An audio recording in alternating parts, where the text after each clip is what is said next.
400 एकड़ में फैला सारे एशिया में अब तक का बना सबसे बड़ा कारागार तिहाड़। फौलादी दीवारों के बीच कसा ये बुलंद दरवाजा खुद तो पैदाइश के रोज से ही खामोश है, पर इसकी लोहे की उंगलियों से उस ओर झांक कर देखो तो दूर तक दास्तानों की भीड़ नजर आती है।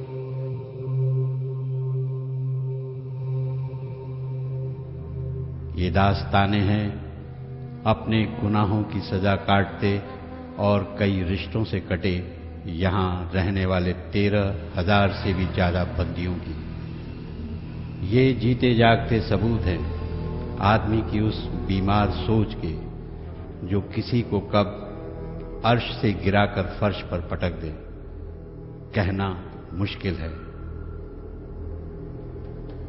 गौरतलब है कैद खानों की ये सख्त सलाखें और पत्थर दिल दीवारें अपने आगोश में सांस लेते इन मुजरिमों की आजादी तो छीन सकती हैं, पर इनकी गलत सोच पर पहरे नहीं बैठा सकती। ये कानून की धाराएं सजा देने में तो माहिर हैं, लेकिन न आंखों को पछतावे की नमी दे सकती हैं और न ही जिंदगी को ताउम्र के लिए सदाकत का रास्ता दिखा सकती हैं।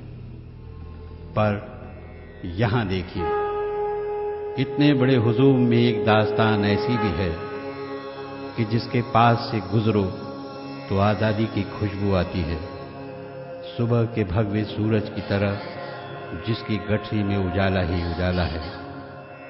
वह दास्तान जिसने अंधेरों से घबराए न जाने कितने जज्बातों के हाथ में रोशनी की तलवार पकड़ाई है, जिसकी पापी से नहीं पाप से लड़ाई है। यह दास्तान है कलह से शांति की। यह दास्तान है अंतर क्रांति की।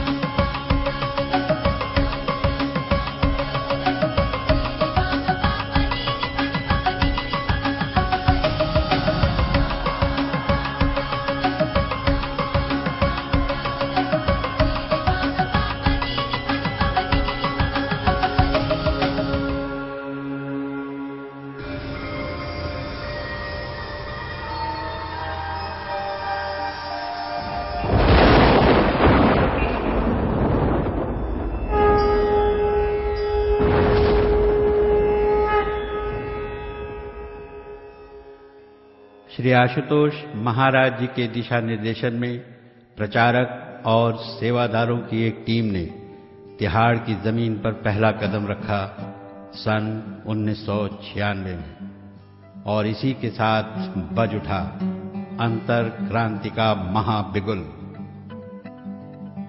हम एक एक बंदी जन के समीप पहुंचने लगे, सबकी हृदय वीणा के तारों को छेड़ते गए।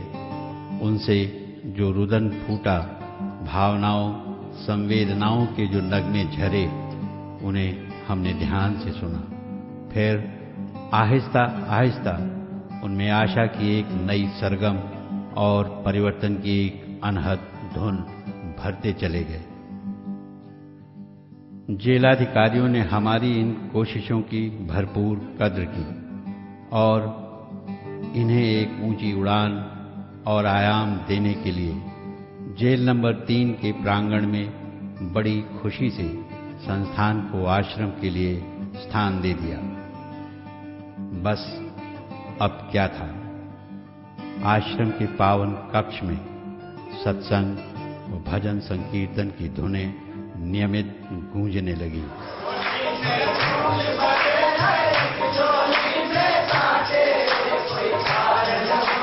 सिर्फ कोरे शब्द नहीं परोसे गए, प्रयोगात्मक रूप से ब्रह्म ज्ञान भी प्रदान किया गया।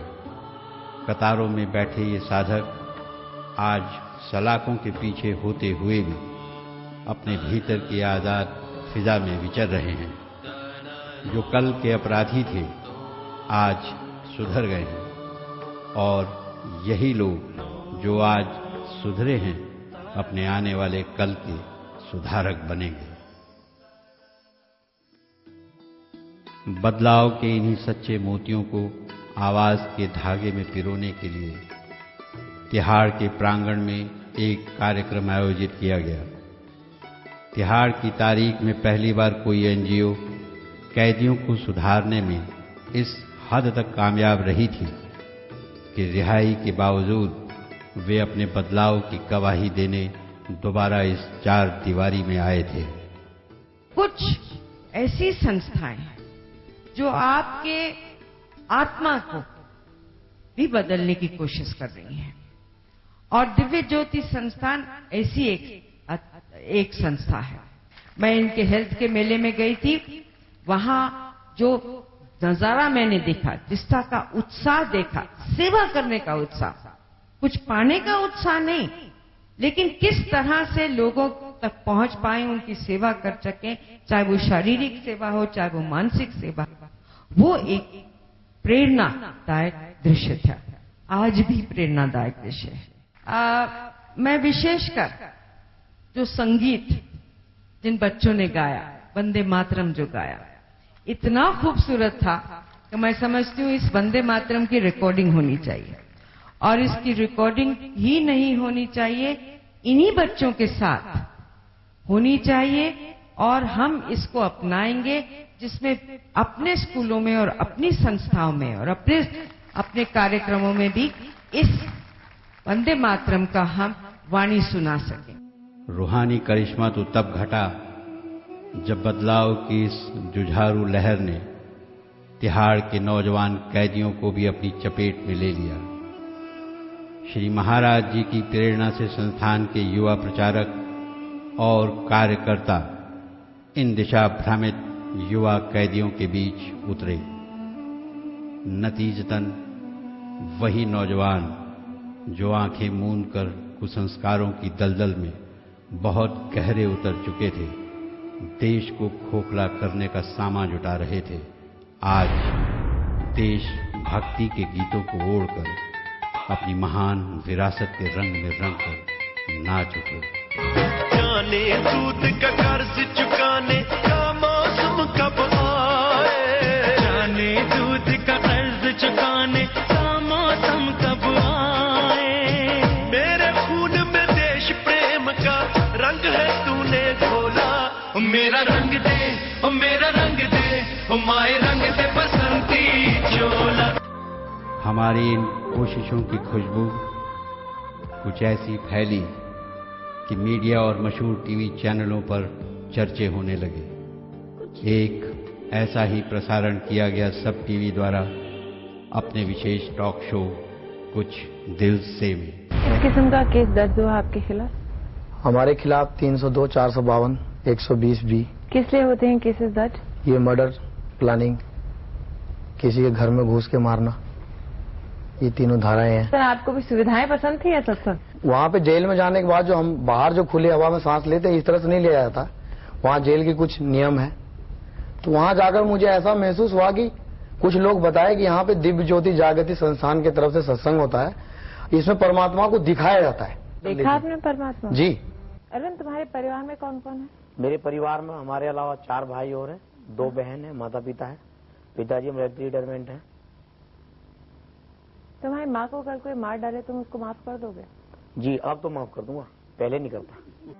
श्री गुरु आशुतोष महाराज जी की सरपरस्ती में